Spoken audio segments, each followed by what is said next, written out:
Hello, and welcome to Conversations with JR. You know, a part of my journey as an author, a blogger, and a public speaker has been a very personal story of healing from a life of chaos, emotional, and spiritual brokenness. I have been on this path of self discovery through deep reflection that has led me to live a better life. I now come to understand that the past trauma from the mistakes that I have made, it led me to make very bad choices in life. I went from, let's say, abused childhood to a confused adolescent into adulthood, and I've made enormous mistakes. So, thank you for joining me today. Here with me today, my guest, I am extremely happy to have him. This is my god brother, Elder Michael Gray. He is the former pastor of Christian Community Church and founder of Shekinah Glory Ministries. Now, we are not psychologists, nor are we relationship experts, nor are we going to sit here and claim to have answers to fix your relationship or to fix your problems.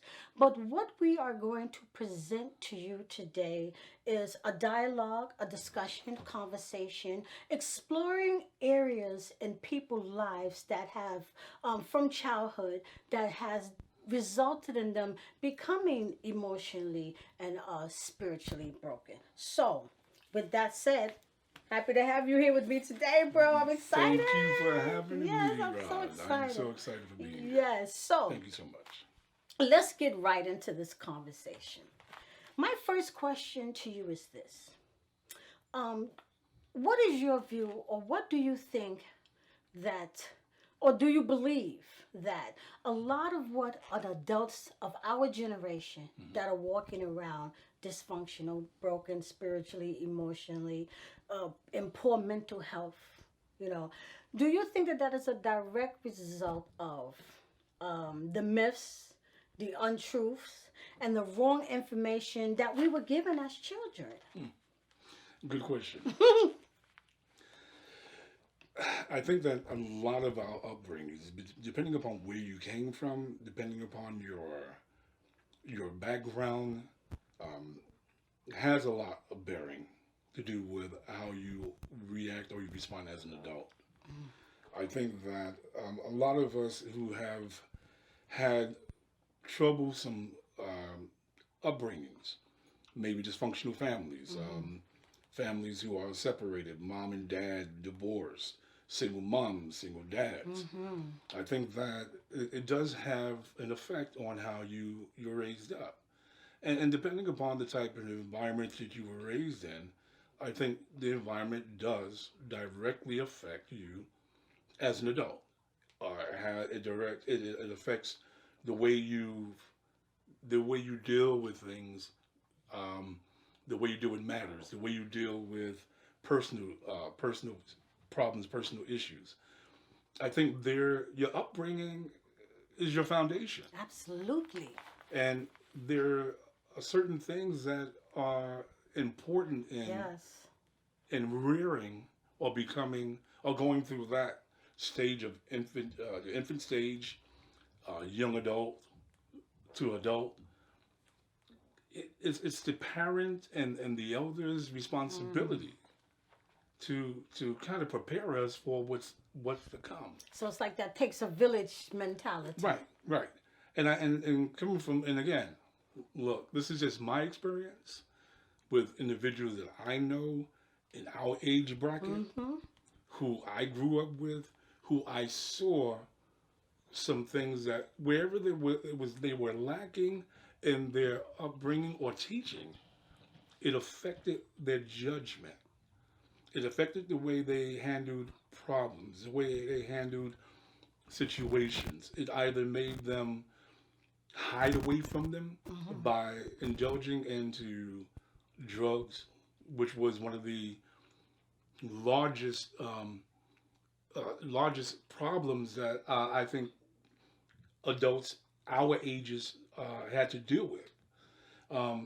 I had to fight with drugs myself coming up because of certain things that I was exposed to.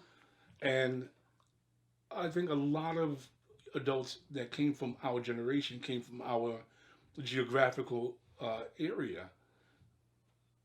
The parents did what they could, but I think it wasn't enough, or they didn't do enough to prepare us. Well, they did. Well, I was told that when I hear what you're saying, because when I always talked about, what I was liking in a childhood and what I felt like I didn't get from my mother and my father, especially for a foundation of a woman, from my mother, your perspective, I was always told that our parents and from their generation, they were in survival mode.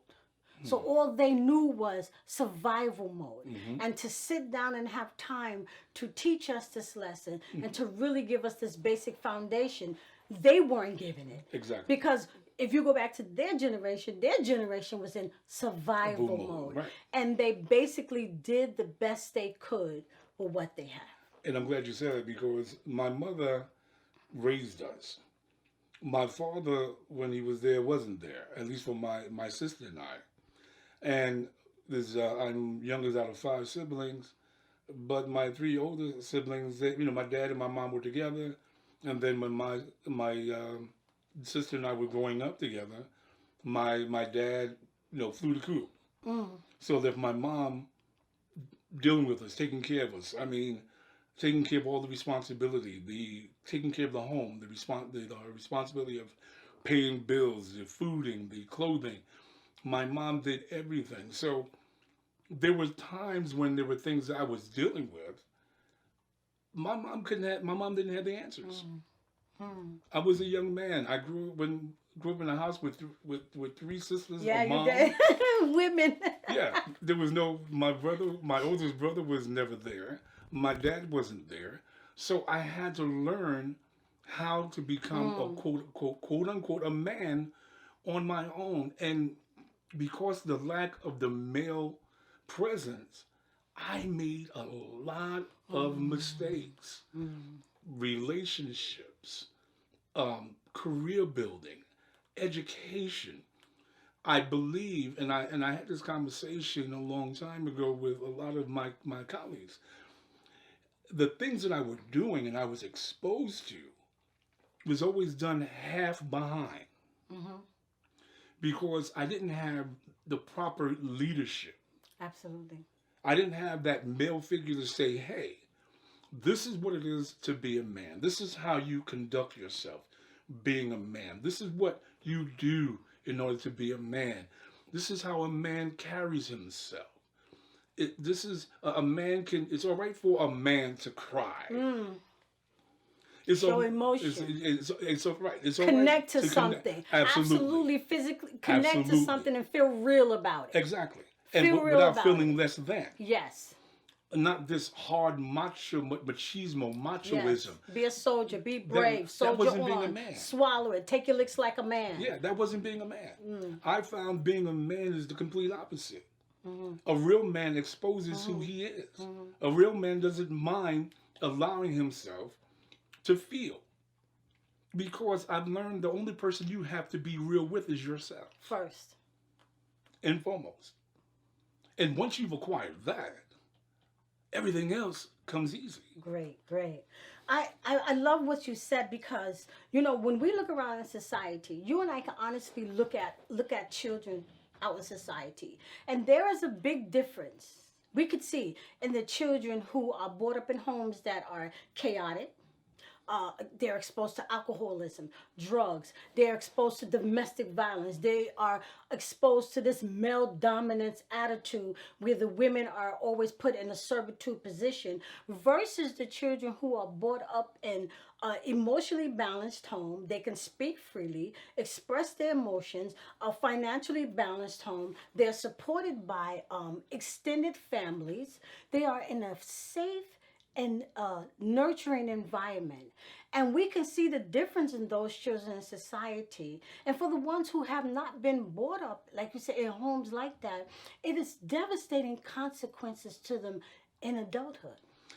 I think, and I don't want to generalize, because I'm not a expert on any of this. And again, this is just from my own personal Yeah, and we're just having experience. general Conversation. conversation and exploring areas.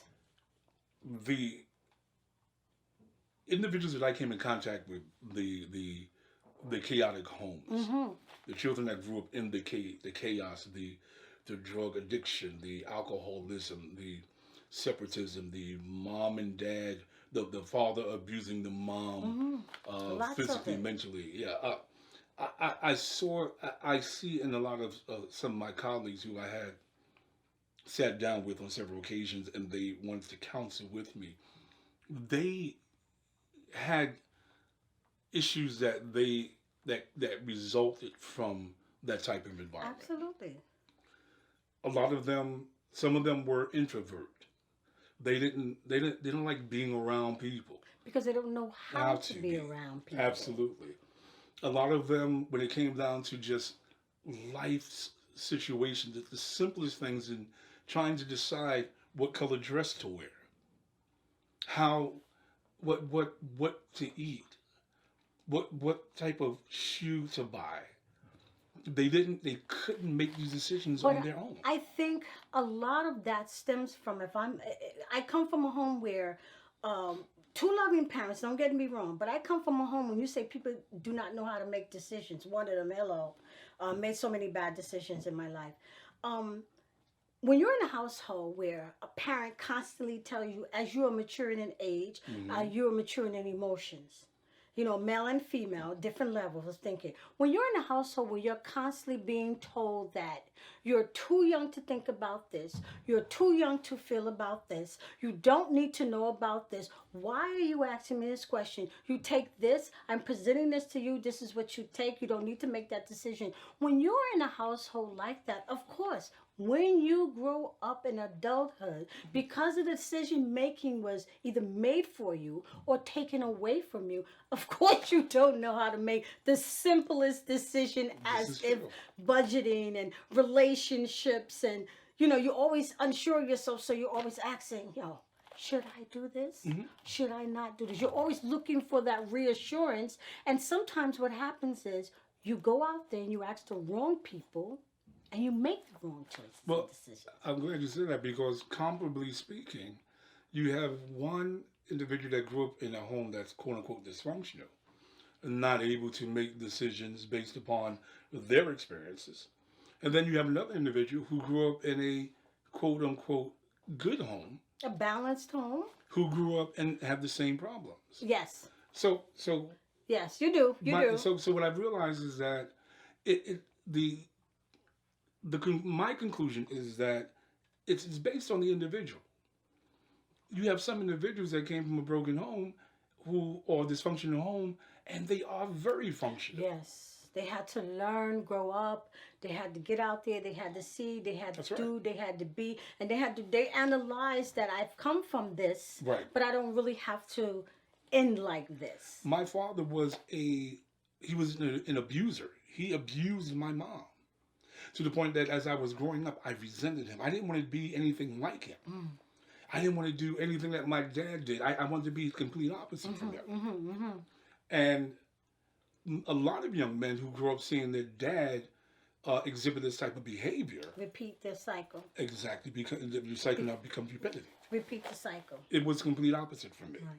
So, I have to touch on this because I did introduce you as Elder Michael Gray in our spiritual backgrounds, and because we do have a spiritual background, I see this smile. Oh boy, this is gonna be really good. Because we've come up in a spiritual background and we've grown up now to know better for ourselves. Yeah. In your view, because I am saying this, that do you feel that the church, these houses of worships, have failed either our generation coming up or the current generation? Because the reason why I'm saying this is because I basically really didn't learn any real life skills and how to really go out there and handle life. What is your take on that? I agree. Give it to me in like 3 minutes, 4 minutes, I agree. 2 minutes. I agree. The church that we grew up in, they did not give us life's lessons. They gave us the Bible. They crammed a lot of scripture down your throat. They gave you a lot of services. They gave you a lot of offering, money raising techniques. They taught you how to raise money. They taught you how to sing in the choirs. But they didn't. Excuse me. They didn't have life. They didn't teach you how to deal with basic life experiences. Relationships, sex. Nothing. Sex, relationships. Did I say that was all sex in taboo. church sex? That was taboo. Are you kidding? Not supposed to be having sex. But here you have the Song of Solomon. It's a Song of Solomon, which is one of the most romantic books in the world. Very much so. Very Very poetic, descriptive. yes. Absolutely. Very poetic, very descriptive. Yes. Yet we don't want to mention sex. I think that, again, our generation, we was dealt a dirty hand. Very devastating. And again, it has a lot to do with that religious and traditional mess that was instilled into those that were our leaders at the time. They were more concerned about the image of the house of worship and how it functions as opposed to how it's going to teach us or take us into another dimension of our lives. What about this current generation? The current generation, I think, learned from those who have the experience like you and I, who are now leaders, who are now pastoring. I think they've learned from that old school, and now they have the single ministry, they have the couples ministry. Yes. They have the youth ministry, which men and women ministries. Absolutely, that delve into the sexual tension. Yes. Church divorce ethics. Yes, divorce and yes, all those dating. Especially dating. I'm glad I'm not a young man. Dating in this society today, because I probably will lose my mind. Speaking of dating, what do you think about? I'm going to say relationships in this modern time, but a lot of young people will always, because I'm a teacher and around a lot of young people, and they always say, no, Miss Rod, you don't even know what kind of situationship that you were in first. You have to understand the situation first before you know that you're in a relationship. And I did a video on YouTube called, Name the Relationship. Yes. So what do you think about this dating and this, or relationships in this modern time? I think it's, again, I don't want to generalize stuff, because you know what? I've had the opportunity, because of my position, I do come in contact with a lot of young people, both men and women, young men and young women. This modern age, this modern day and time, they have more of they're more free-spirited. They believe that love language is universal. Okay. They believe that the expression of love is being free-spirited. And so you can have a love language with a individual who's male on male, female on female. They have the threesomes, the polygamous, and not so much monogamy anymore. No. But because of the society, the way it has kind of evolved in one respect, by allowing things to be the shackles, if you were, the systematic shackles to be removed by liberalism, I think that everyone feels more open to experience and to exercise who and what they feel inwardly. So what does that do for people like me who want to go out and have a monogamous relationship with a male? It makes it difficult for people like you and I. Absolutely. Now, I'm like you. Give me a monogamous relationship When I find my queen, I'll be her king, and our love language will take care of each other and whatever that entails based upon what our standards are. I think what happens, and that means that you and I just have to be more careful in our Very seeking. much so. Very much so when You you have go to out here. when you're out there. If you Yeah. have to go out there, Very much so. you have to be more Very careful much so. in seeking and searching out Oh, who you're looking very for. much so. Now, talking about relationships, we're gonna end with something very dynamic here. I thank everyone for bearing with us throughout this conversation, touching on different areas of life. Um, in my book, The Waiting Game, first book that I wrote in The Waiting Game, I wrote this book because I was compelled to write this book because of I come to understand like a lot of relationship myths and untruths and the way that I was told and thrown into relationships. I had no information. I had a lot of lack of knowledge, misinformation. It was a mess. I had no idea what it was that I was doing. And it led me into places, into relationship that was very devastating to me. Not a victim, but I'm just glad that I learned from those situationships. And a lot of women out there who don't learn from those situationships, I will give you this free. I will give you The Waiting Game for free. And I learned from that. What I want for you as a black man, married man, have a daughter who just got married, been around women, respect women, love women, you counsel women. What I would like for you to talk to women about is this diamond, this analysis of this diamond that you told me almost a year ago, and I've been trying to get him on camera to talk about this analysis. So just give us like the real short version of this analysis of this diamond. It's going to blow your mind. It's beautiful information. I just and I got I don't say it's mine because I got it also, but I just believe that first and foremost, as a woman, you are the closest thing ever created by the Creator. Powerful, beautiful, wonderful, in everything, in all things that He made. You are the best. Secondly, I really believe this, and you have to ask yourself a question. I was told that when you go into a jewelry store, the jewelry store has a display. Matter of fact, I used to work in one. So on the front window, in the front showcases, you have all the diamond rings, the diamond necklaces, the tennis bracelets, different calibers, different sizes, all the above. And everyone who comes in, they try on the rings in the front, the diamonds in the front, Love this. the jewelry in the front. They try those on. Everyone touches and tries those things on because they're right in the open. As a gemologist, and you know when you know what you're looking for, and again, when you understand and know what you're looking for, when you go to the jewelry store, you don't ask for the stuff in front.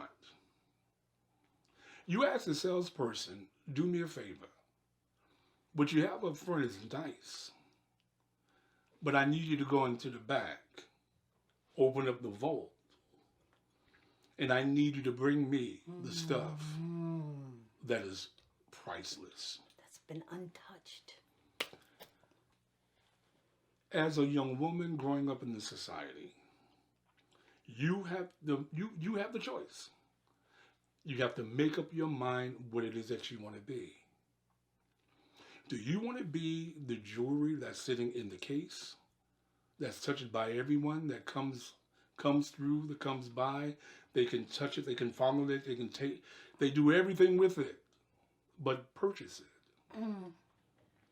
Or do you want to be that diamond that's sitting in the vault in the back, that's on the lock and key, and the only ones that can afford it are the ones that can see it, handle it, and purchase it Mm.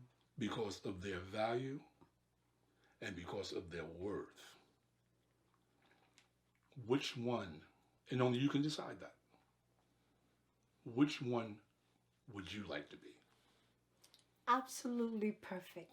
Absolutely perfect to end this conversation. When he told me that about a year ago, I have been trying to get my brother to come on to talk about that analysis. This is Conversations with JR. You know, my core values and beliefs is to empower men and women and to explore the family functions or the family structure and to see how we can improve on the family structure, the bond.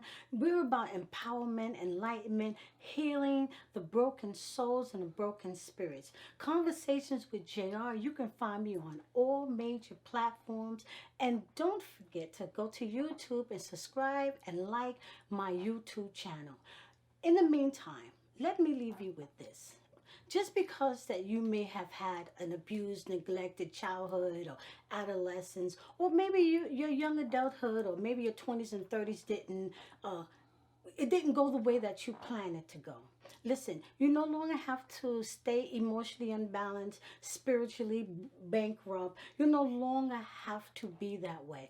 There is light at the end of the tunnel. There is a rainbow at the end of the rain, and the pain does not have to last always. But it's going to start with one simple thing: you having a conversation with yourself and being honest. I thank you for joining us. Don't forget to share. Don't forget to like. Until the next time, thank you.